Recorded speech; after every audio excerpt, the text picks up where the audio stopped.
Hi, welcome to part 3 of the 1963 AC30 refurb, where we have a messy bench.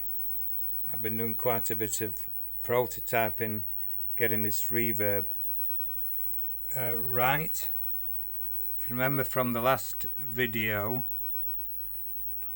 I explained how those very primitive reverb trays, how poor they are. So we've gone ahead and designed in using the existing L-shaped bracket and two sockets. Designed this bunch of electronics here to drive a 2-spring high impedance 4FB 3D 1B reverb tank. I think I said 3-spring on the previous video, slight slip of the tongue. So that's all working great now. Lovely reverb on all 3 channels, the tremolo, normal and the bright channel. So I've had to use the switch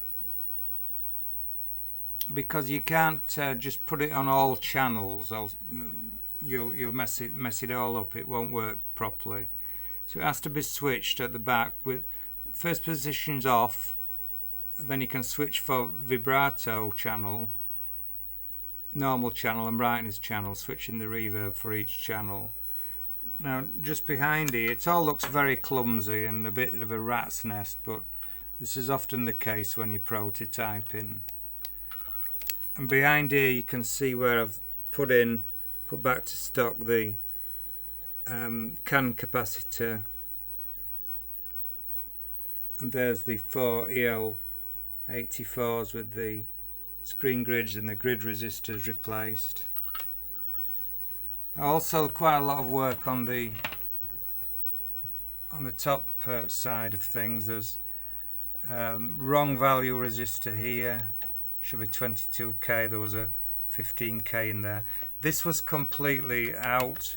They put a potentiometer in here, so I've put this back to stock using a 3-position switch for the speed.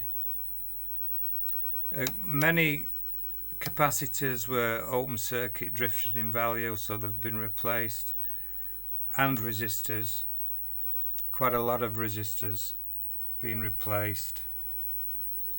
Now it's important when you're configuring reverb into a circuit not to alter the tone, performance, frequency response.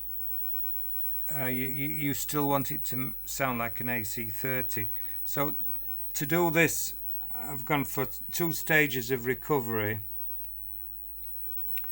and I tap the reverb off the normal volume control and off the bright channel volume control, and then it goes to the switch, but it's 4.7 megaohms in series with the 500 PF to very lightly load those channels, because they're high impedance stages. If you load them with anything sort of 1 megaohm or anything like that, you'll drastically reduce the volume and the performance. The tremolo, the vibrato, is tapped off this point, which is the anode coupling cap of the vibrato channel, and then it feeds back into the input to the phase inverter coupling cap, and it all works great. I'd like to think that this is the sort of circuit that Vox would have done had they used a real tank instead of the terrible single coil one with the gramophone or record player cartridges.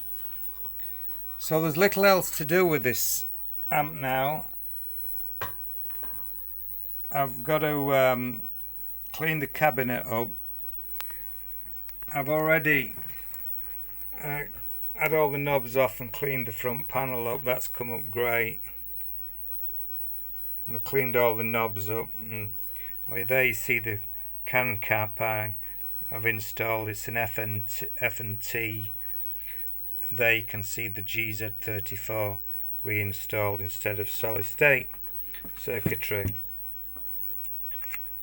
So I've got to clean the cabinet up, give it a good clean, and then put it all back together, and we'll let you have a listen to it in the last video. But for now, thanks for watching.